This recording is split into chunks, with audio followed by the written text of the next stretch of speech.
मैं आपसे आपके मंत्रालय का प्रमुख होने के नाते निवेदन करता हूं, इस चर्चा में भाग लीजिए।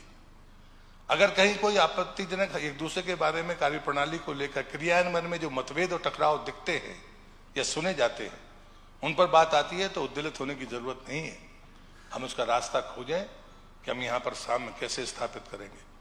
मुद्दे हमारे सामने हैं कि शहर महानगरों से लगी हुई पंचायतें अर्ध शहरीकरण होने के बावजूद भी अपना रोड मैप तय नहीं कर पाई हैं, और इसलिए जो चुनौतियां खड़ी हुई हैं, उन चुनौतियों में विचार करके जो सुझाव आपके आएंगे उस पर हम आगे बढ़ेंगे। दूसरी बात आती है, हर व्यक्ति को आत्मनिर्भर नहीं बनना है, उसको पैसा चाहिए, केंद्र से भी चाहिए, राज्य से भी चाहिए, जनप्रतिनिधियों से भी चाहिए। आपका स्वयं का कंट्रीब्यूशन क्या है? अधिकारी के नाते भी जब आप जहां रहते हैं, क्या आपने एक कदम वहां बढ़ाकर कहीं हम आगे आए हैं क्या? और इसलिए जितनी भी केंद्र पोषित योजनाएं हैं या 5वां राज्य वित्त है या अन्य प्रकार से आने वाले आय के स्रोतों के बारे में जो चर्चा होनी है, उस पर आप अपना रास्ता तय करिए।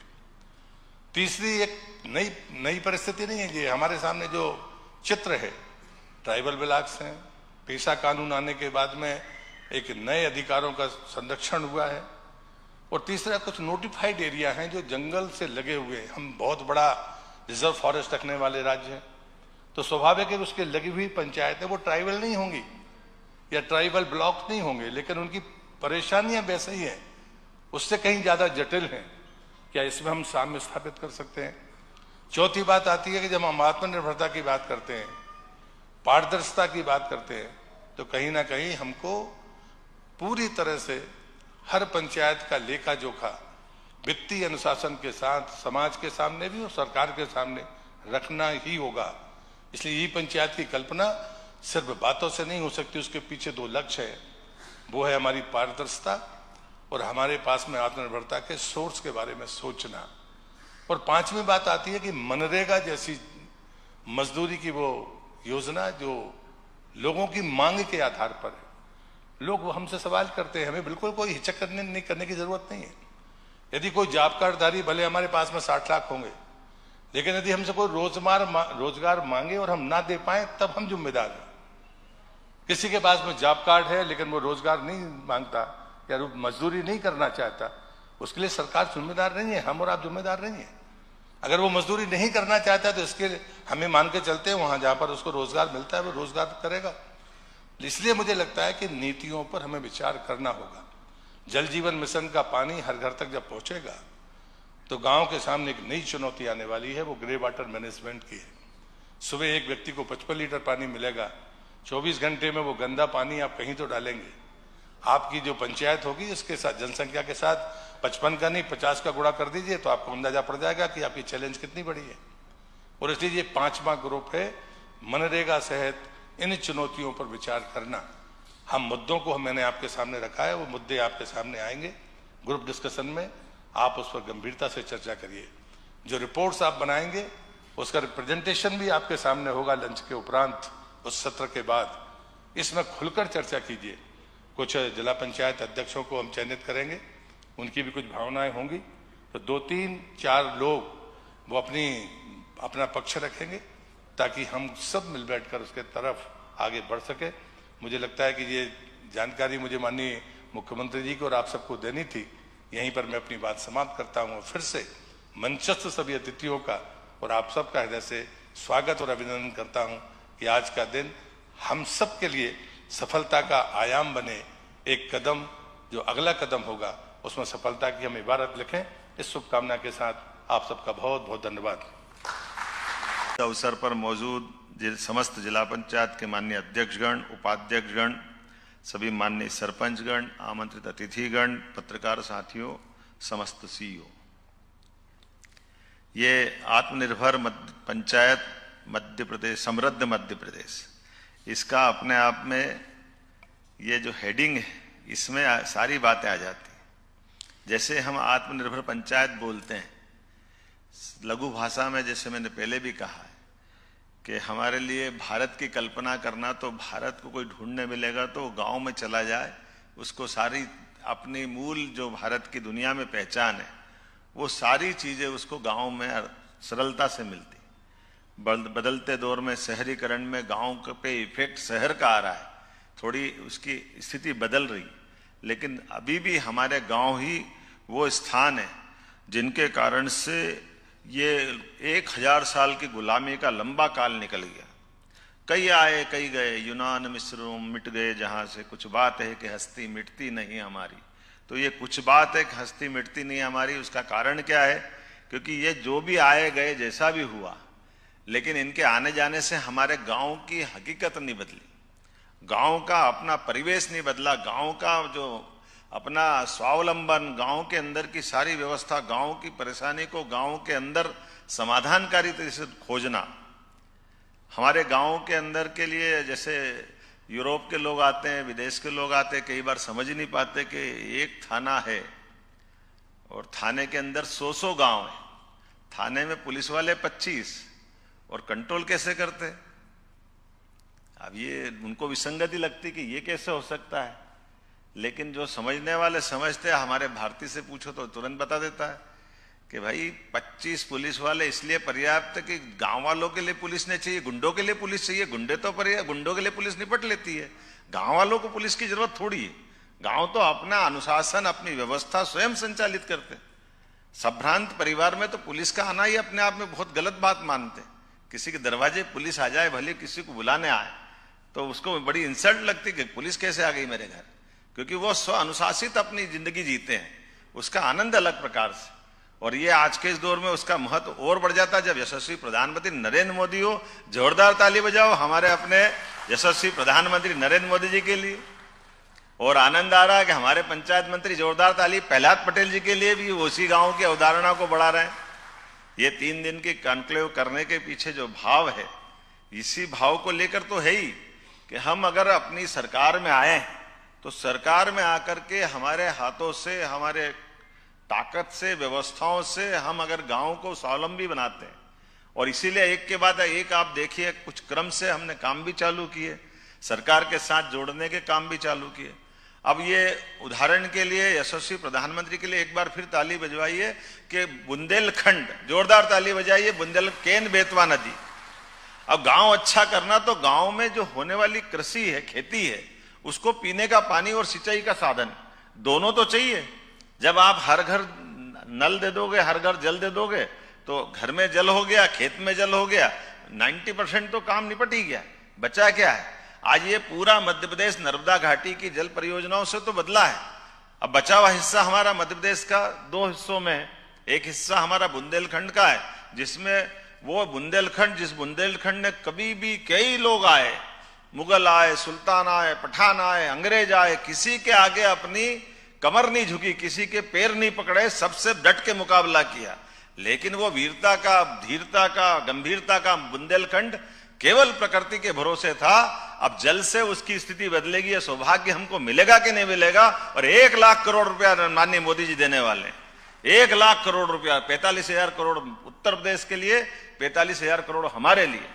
ये कितनी बड़ी बात है। केन बेतवा नदी जुड़ने से पूरा बेल्ट पानी के आधार पर, क्या हमारा सागर, क्या हमारा छतरपुर, पूरा बेल्ट, जिसके कारण से अलग प्रकार की दुनिया में जाएगी। ऐसे ही हमारा दूसरा श्योपुर में गया था, वहां गिर का अभ्यारण्य, पहली बार देखा कि गिर गाय ऐसी बिल्कुल यूं घूम रही।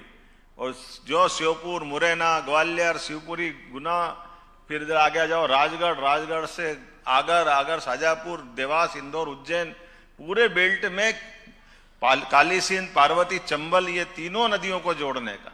और इसी बात को मैं नहीं कह रहा हूं, कल संसद के अंदर ये दोनों नदी जोड़ों को लेकर के गर्व के साथ माननीय मोदी जी की सरकार ने उस विधान लोकसभा में उल्लेख किया कि हाँ, ये पानी मिलना चाहिए। और मध्य प्रदेश ने बहुत बड़ा काम किया। जोरदार ताली बजाओ माननीय मोदी जी के लिए। हम तो आगे बढ़े हैं, लेकिन 1,75,000 करोड़ रुपए की जो धनराशि दी, आप सब भी गांव में एक बात ध्यान देना, हाथ जोड़ के निवेदन करना कि कोई अपनी जमीन मत बेचना। मौका पड़े तो अपने लिए कोई कर्जा ले लेना चलेगा, लेकिन बदलते दौर में मध्य प्रदेश में जमीनों का जो माहौल बदलेगा, खेती की जो आमदनी बढ़ेगी, जिस प्रकार से समय बदल रहा है, अब हम पंजाब और हरियाणा को पीछे छोड़ेंगे, ये मैं गारंटी ले सकता हूं। निश्चित रूप से बदलाव आने वाला पूरे क्षेत्र। और केवल खेती नहीं, अभी हमारे बीच में मंत्री जी बैठे हैं, पशुपालन मंत्री जी, हमने निर्णय किया कि हमारे दूसरी आमदनी किसान का है, एक खेती, दूसरा पशुपालन। तो पशुपालन में देखो कितनी, माननीय मंत्री जी बैठे हैं, पहला जी हमने निर्णय किया कैबिनेट में कि ये पंचायतों के अंदर तो थोड़ी पंचायत छोटी हो जाती, लेकिन नगर पालिका, नगर निगम, नगर परिषद ये जो खिड़क बनाती है, कांजी हाउस बनाती है, ये कॉन्सेप्ट हमारा नहीं। अब ये कांजी हाउस का क्या अर्थ है? सरल भाषा में उसका अर्थ है कि जो गाय आवारा घूमती है उसको जेल कर दो, ऐसे ही है ना। कांजी हाउस का क्या अर्थ है भैया? यही है ना। आदमी आवारागर्दी करे तो उसको जेल भेज दो, इसलिए जेल हमारी जेल कहलाएगी। उसको जेल नहीं बोलते, कांजी हाउस बोल दिया, खिड़क बोल दिया, यही बोला ना। अरे जिसमें 33 करोड़ देवी देवताओं का वास है उसको हम जेल देंगे क्या? डूब मरना चाहिए हम अगर इसी बात करें तो। हमको गौशाला बनाना है, इसलिए हमने गौशाला बनाने का निर्णय किया। सारी खिड़क बदलते हुए गौशाला बदल देंगे कि ऐसी गाय माता जो बूढ़ी है, अपाहिज है, लावारिस है, घर वाले पाल नहीं पा रहे, सरकार पालेगी, सारा पैसा सरकार देगी, ये हमारा निर्णय है। आनंद है कि नहीं इस बात का कि गाय माता की चिंता अपन करें? और इसके लिए जो पर्याप्त धनराशि है, जो बड़ी बड़ी गौशाला है उन्हें जो 20 रुपया प्रति गाय देते हैं तो उनको 40 रुपया प्रति गाय देने वाले। और केवल ये भी नहीं कि खाली गौशाला में ही गाय पलेगी, ये आपके लिए भी काम का है कि हमारे किसान परिवार में से जो 10 गाय से ज्यादा पालेगा उसको भी अनुदान देंगे। और जैसे हम फसल खरीदने में, गेहूं में, चावल में, धान में, मूंग में खरीदने में जो हमारा बोनस देते थे, हम दूध के ऊपर भी बोनस चालू करने वाले के खरीदने के लिए दूध पे बोनस दे, ताकि लोग पशुपालन को बढ़ावा दे। हमारी गाय केवल गौशाला में नहीं जाना चाहिए, ये समग्र रूप से बदलना चाहिए कि नहीं बदलना चाहिए। एक योजना बनाने के लिए मैं कल ही गया था बुल फार्म पे, हमने कहा भाई ये अच्छी बात है आपका वो सीमन से गायों की और खासकर देसी गायों की, गिर गाय, साहिवाल, थारपारकर, हमारे यहाँ देसी गायों की लंबी श्रृंखला है। तो हमने कहा ये अभी आप क्या करते हो कि 1 गाय देके, 2 गाय देके, 10 गाय दे करके गाय का दूध खरीदने बेचने के आधार पर कल्पना करते हो कि उसकी किसान की जिंदगी बदल जाएगी। तो ये आधी बात है। गाय और हमारे में एक समानता है, हमारी भी जो संवेदनशीलता है वो संवेदनशीलता गौ माता में हमसे ज्यादा है। जैसे उदाहरण के लिए आज सड़कों पे गाय बरसात में बैठती है, जो न समझते वो कहते हैं कि गाय को क्या है, मरने के लिए बैठ रही है, जबकि वो समझ नहीं पा रहे कि गाय को वहां मक्खियां खा रही, मच्छर खा रहा है, खेत के अंदर जमीन पे गीला है, वो बैठेगी नहीं तो सूखे में बैठती है। और जब गाड़ी निकलती तो उसको लगता पंखा चल रहा है तो उसको तो और आनंद आता है, वो तो अपनी जो आत्मा से समझती इसीलिए बैठती ना। अब आपको समझ नहीं तो आप उसको अपने हिसाब से ट्रैफिक नियम लगाते हो। अब ट्रैफिक नियम हमारे लिए, उनके लिए थोड़ी है, उनका तो जीवन अपना आनंद में है। इसीलिए हमने कहा कि गौशाला के अंदर गाय अपने ढंग से जो अपाहिज है, लावारिस है, उसमें जो खर्चा लगेगा हम देंगे, लेकिन जो स्वस्थ गाय जिससे जीवन की उनकी दृष्टि बदलेगी वो दूध हम खरीदेंगे। और ऐसे इलाके में जहां गाय को पालने के लिए ये जो आत्मीयता बनती, गाय आज लाए और कल से दूध देने लग जाएगी, ऐसा भी नहीं, उसको समय लगता है। तो हमने कहा एक काम करिए, सीमेंस ला करके या छोटी छोटी बच्चियां हम गांव वालों को दे देंगे, छोटी 2 महीने 4 महीने की दो, वो 2 साल की हो जाएगी तो सरकार खरीद लेगी।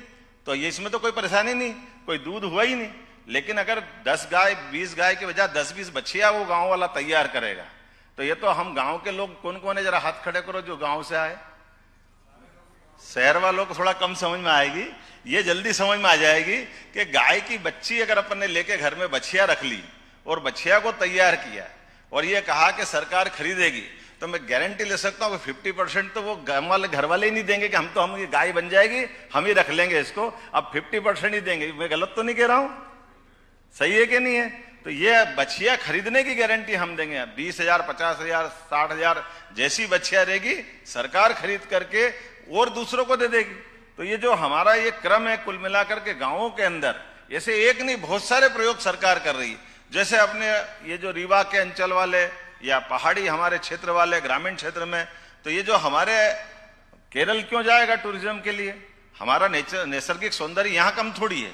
आयुर्वेद के सेंटर बना करके यहाँ पर भी हम बड़े पैमाने पर ये जो बदलते दौर में गांव के अंदर की जो नेचुरल खूबसूरती है, जड़ी बूटी से लेकर सारे प्रकार से, ऐसे सब मामलों में सरकार काम कर रही है मुझे अत्यंत प्रसन्नता, मैं ये लिखा हुआ भाषण तो पढ़ नहीं रहा हूं, लेकिन दिल का भाषण दे रहा हूं। ऐसा लग रहा है कि आपने ये बहुत अच्छा काम किया है। सच्चे अर्थों में पंचायत ये सब काम करेगी।